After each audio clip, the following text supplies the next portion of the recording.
For some clarity about this resignation, we are joined now by editor at Crux, John Allen. And John, you called Cardinal Marx's resignation sensational. Has the media blown it out of proportion?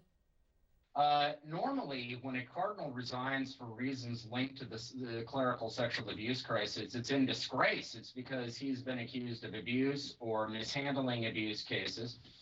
But in this instance, you have a cardinal who actually has not been accused of anything, who is nevertheless saying, I want to take responsibility for the institutional failures of the church. By any standard, that's a big deal. On the other hand, there are some perennial misunderstandings that always come up when we talk about a bishop resigning. For one thing, a bishop can't resign. He just can't of his own accord. He can offer his resignation, but it is always up to the Pope to accept. That's point one.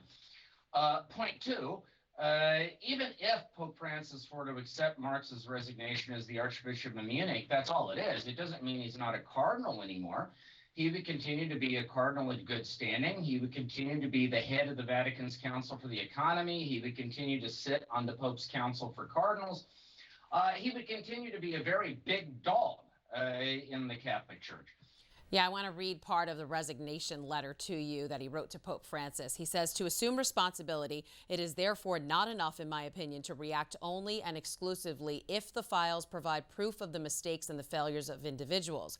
We as bishops have to make clear that we also represent the institution of the church as a whole. So he talks about guilt and responsibility for the way sex abuse scandals are handled. Do you think we could see more religious resign for the same reason? Well, I don't know, but what I do know is that every time you have a religious order or a country or a diocese where a clerical abuse scandal erupts, the question is going to be, why can't you follow Cardinal Marx's example? So what happens next if the Pope does accept his resignation? Is this the end of Cardinal Marx's career in the church? Christine, I'm not a betting man, but if I were, I would bet my last dollar that a year from now, 5 years from now, you and I are still going to be talking about Cardinal Reinhard Marx as a big deal in the Catholic Church.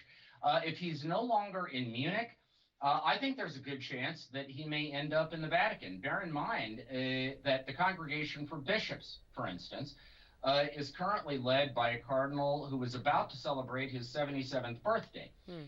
Cardinal Marx is 67. He could slot in there and for the next decade could be helping Pope Francis and potentially whoever his successor is appoint Catholic bishops all around the world.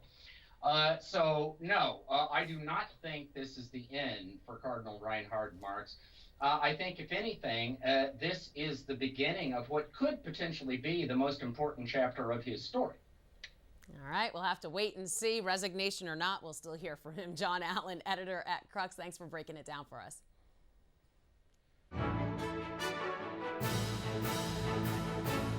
If you're watching Currents News on YouTube, be sure to hit the subscribe button and click on the bell to get updates to all of our newest content, because we are putting your faith in the news.